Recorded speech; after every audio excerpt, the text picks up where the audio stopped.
Hey guys, what's going on? Pride London here. You guys know what to do. As always, like, subscribe, all that good stuff.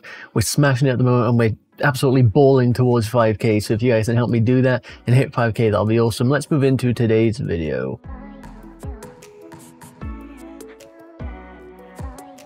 So the first topic we're going to be discussing, club make first bid of 20 million euros plus 5 million for a Chelsea player, positive feelings for an agreement. And as you can see by the picture down here, this is in fact about Emerson and it looks like he's going to be off.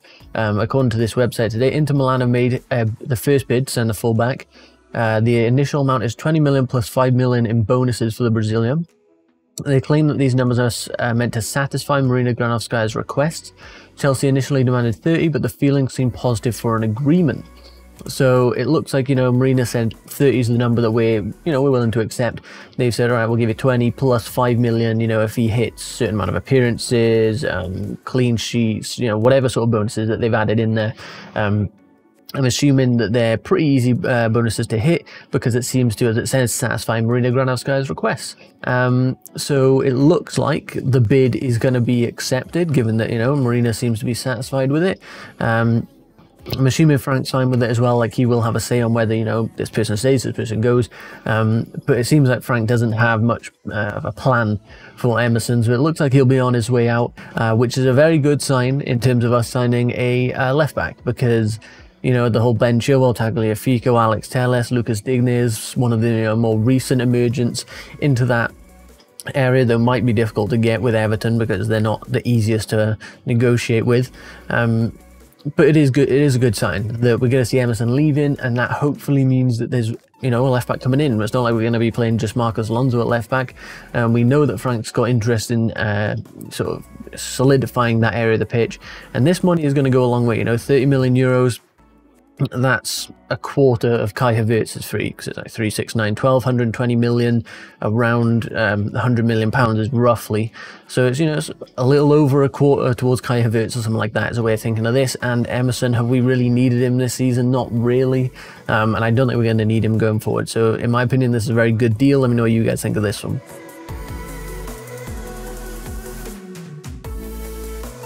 Then another player that seems to be on his way out of the club. The club chief working on strategy to sign 50 million euro Chelsea man.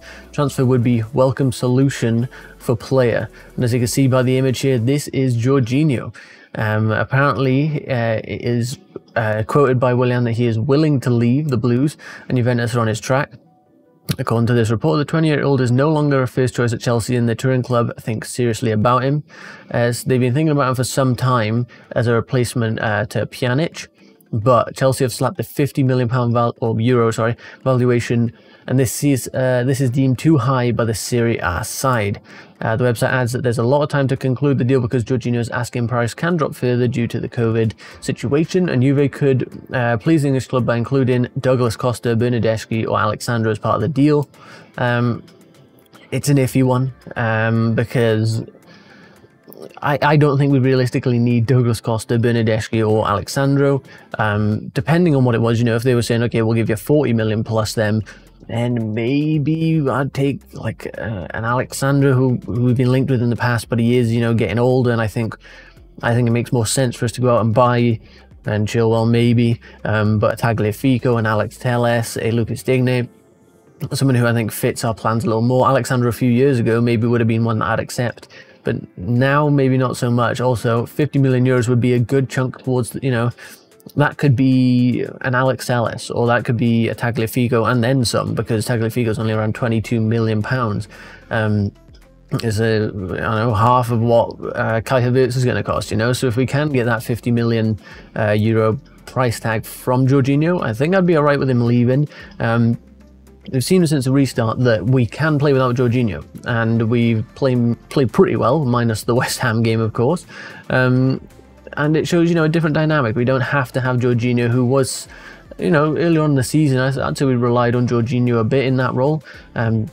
We've seen Kante play there, and as long as we can keep Kante fairly injury-free, it'll make sense. And if we're bringing in someone like Declan Rice, who can play as centre-back, but can also play as the DM role, then that could be a good sort of, work, because we'd have Kante playing there ideally, and then Declan Rice at centre-back.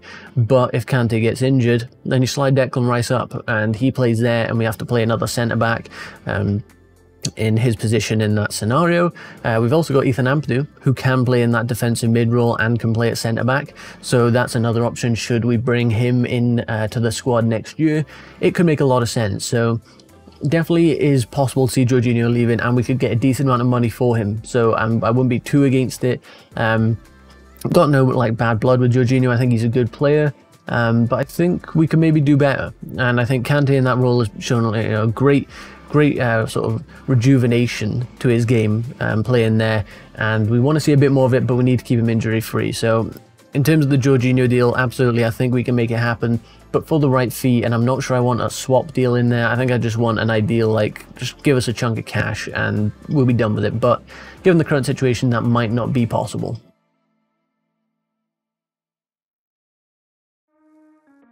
So the next story then, Chelsea moved for £90.5 million ace, but need Champions League football to pip Man United to transfer. As you can see, this is about Sergei Milinkovic-Savic, who we all know is a top centre midfielder. The reports are that Chelsea and Real Madrid have both started to move for him, and we're hoping to pip, you know, United and PSG to a deal. But Champions League football is going to be key. So that's one thing that we're going to need by the end of this season. Otherwise, we probably won't be going for him. And then it's also talked about in this article further down that Chelsea are looking to assess him, and the next few weeks will be decisive concerning a formal approach that we're looking to make for him for the end of the season. See, you know what, are we going to bring this guy in, or is he surplus to requirements? Like, is it a luxury signing? He's going to be a lot of money, like 90 million is what he was sort of loaded at last season, I think, when clubs were looking at going for him. But this season, I'd expect his value to be a little lower, especially given, you know, the current situation. The players' values are dropping quite a lot. I think you could see his value dropping maybe to around 60 to 70 million, I think would make sense. But even still, that's a lot of money for us to spend in a centre mid position where we've got, you know, Kante, Kovacic, Mason Mount, currently Ross Barkley, possibly Kai Havertz. I've probably Billy Gilmore coming up in that role. Ethan Ampadu being able to play a defensive mid role. Of course, this guy's a little more attacking, but, you know, Ethan Ampadu can play a central midfield role. There's a lot of players we got there, and yes, this guy is a good sort of, you know, going forward goal scorer, assister. But do we need him? Possibly not. And it's one that if we sign him, I'd be absolutely ecstatic, but I do wonder what it means for other signings. Like, if we sign him, then we're probably not getting Kai Havertz, and I think Kai Havertz makes more sense because he's younger and he's such a great talent as it is. Like, I just want Kai Havertz over this guy personally. Makes sense for the future of the club. So we'll see how this one goes. We'll see towards the end of the season, or maybe after the season ends, whether Chelsea are actually going to be putting a formal bid in to get him.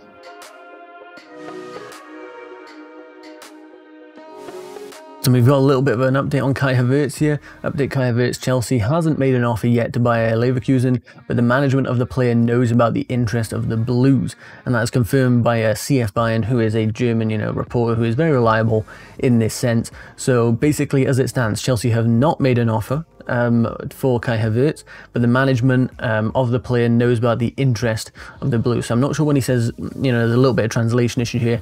Not sure when he says the management of the player, if he means, you know, the agent and such, or if he means, you know, like the manager, the club and such, that he is currently at, which is by Leverkusen. So I'll keep you guys up to date with this one. Basically, as it stands, Chelsea haven't made a bid, but there is definite interest. So we'll see how it goes. It could mean that, you know, yes, we're looking at making a bid soon, given that they've played their cup final now. They're not going to be in Champions League football next season because they haven't qualified through the league. So we'll see how this one goes. I'll keep you guys up to date with it. But I do think we can expect a bid maybe coming in the next week or so.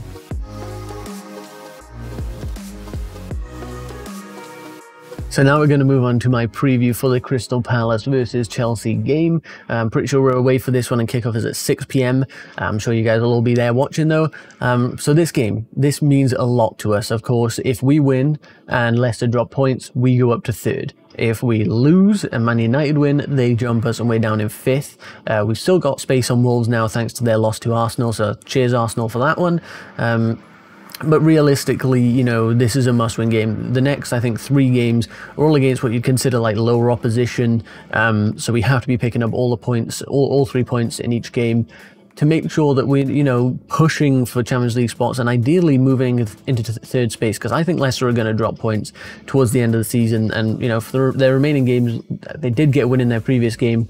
I can still see them dropping quite a few points towards the end of the season. And logically, if you look at all our games, we should win them all, and then Liverpool would be a tough contest. Even so, I could see us beating Liverpool possibly. But realistically, it should be all wins apart from the Liverpool game. Otherwise, we're risking Man United going above us. And you know, ideally, I want to finish third, with Man United probably coming in fourth. Then would be my prediction. But I could definitely see it the other way around, because Man United are in great form at the moment. I don't see them slowing down, but then again, you say that throughout all the season, and then a team will lose like stupidly to a bottom of the table team, and you're just like, how the hell's that? I'm like Man City and Southampton, you know? You think a team's doing well, and then all of a sudden, gone, form's out the window. So, essential win. We're going to move into my predicted lineup, and of course, in goal, I'm going to be going with Kepa Arrizabalaga. He made like 1 or 2 good saves in the previous game, so I want to see him build on that, because Crystal Palace are quite a physical side, so I think corners and stuff like that are going to be a problem, and we need him to be dominating in the box. So that'll be very essential. And for the centre-back pairing, I'm going to be putting Zuma in and Christensen, because Christensen and Zuma played really well defensively against Watford. Maybe 1 or 2 minor mistakes, but thankfully didn't lead to goals. But in general, they played really well. And Reece James is going to be keeping his spot at right back for me, with Aspi slotting in on the left back role. I think those worked pretty well. Reece James definitely a lot more comfortable in that game. As I mentioned in my review of the game, I think he does better starting. I think him coming off the bench, it's sort of a bit panicky for him. He's a little bit, maybe mentally isn't all there yet, in terms of his like maturity and experience to just come into a game and understand he needs to lock down that role. Whereas, you know, if he starts the game, I think he can just sort of ease himself into it, and I think he plays well. So Reece James and Aspi, let's hope Aspi can get some more assists, because at the moment he is the assist king for our team. Now, in this role, there's a lot of people that are saying Billy Gilmour should start there. I personally think Jorginho is going to start there. If we start Billy Gilmour, I'm very worried that he is going to be physically inept in this game, in that Crystal Palace are quite a physical side, and I think he might get exposed. We've seen him, you know, even when he came on in the previous game, he lost the ball once, maybe twice. I know one of them definitely led towards a chance at goal, and it was a little bit of a, you know, a scary moment. He nearly got exposed very badly. So definitely think Jorginho should start this one. He's got the experience. I think he'll have a bit of desire to come into this team and be like, look, I'm stating a claim for this role for the end of the season. Plus, if he is maybe going to be moving off, like we spoke to in one of the previous stories, then him playing well is only, you know, more enticement for a club to come in and get him. So, and then in the attacking sort of mid roles, you know, they're both players number 8. I'm going to be going with Mason Mount and Ross Barkley. I think they're both in great form. You could definitely make a case for Ruben Loftus-Cheek starting here, but I think Mason's key to the system. He proved it in his in the last game, and Ross Barkley, you know, goal and an assist, I'm pretty sure, in the last game, played very well. Then left back, we're going to be going for Christian Pulisic, if I can spell it. Obviously in great form, managing to stat pad for Willian like crazy, who I'm also going to be starting on this flank. So Willian on the right, Pulisic on the left, and then up front I'm going with Giroud. So it is the exact same team minus Jorginho in there for Kante that started the previous game, and you could make a case for fitness. You know, are these guys going to be tired? And as it stands, we know Kovacic is out, Fikayo Tomori is out, and there's definitely one more. I can't think who it is at the moment, but Callum I could definitely see maybe getting minutes in this game, and we might see that happening. Giroud definitely has to start up front for me, just because Tammy is not in the greatest form, and Giroud is just, you know, proving his worth. I think Giroud has got to be our starter towards the end of the season, for the rest of the season now. Willian, although he's scoring, you know, like a couple pens, scored a free kick, which is actually like outstanding. He's playing well, you know, outside of just getting those like boosted stats from Pulisic's like, you know, craziness in the box. Ross Barkley, a goal threat as we've seen, and managed to get an assist into Giroud, so the link up is working quite well. Mason Mount is a beautiful player in terms of like the system. You know, he's pressing machine, initiates the press, moves people around him to create the press properly, which dispossesses the opposition because they're forced to take it long. Kurt Zuma's winning the headers and we're getting possession back, so it's working beautifully. Jorginho is going to have a big game in that slot because Kante's been playing very well recently. So Jorginho's going to have a good game. I'm a little worried, defensively he hasn't got the tackling ability, he hasn't got the speed of Kante to be able to just, stop an attack, but he can control the game from there. So hopefully he can do a good job. Aspi and Reece, they're going to do bits down the wings. Defensively, they need to be very solid, and then going forward, they're going to have some killer crosses that we know Aspi can pull out recently, and Reece James definitely has in his locker. Christensen and Zuma are going to have another clean sheet ideally. They played very well in the last game, as well as Kepa. Clean sheets all around, hopefully. Hopefully, I think this game, in terms of a score prediction, I could see this one being a 2-0 win for us. I definitely think we should, we're going to be beating Crystal Palace, although they've had a pretty decent season. They're up in 14th, should be clear of the relegation zone by a good bit. So they're looking fairly stable. They're not scoring all that many goals, but they're conceding quite a few this season. So I think this team should be good enough to get a couple past them and keep the clean sheet. Fingers crossed we get this win. So I'm going to go for a 2-0 win. Let me know what you guys think of your starting lineup in the comment section down below if you want to, or your predicted score. But that is going to be the end of the video, guys. So if you did enjoy, be sure to leave a like, subscribe, all that good stuff, and I will catch you in the next one. Goodbye, guys.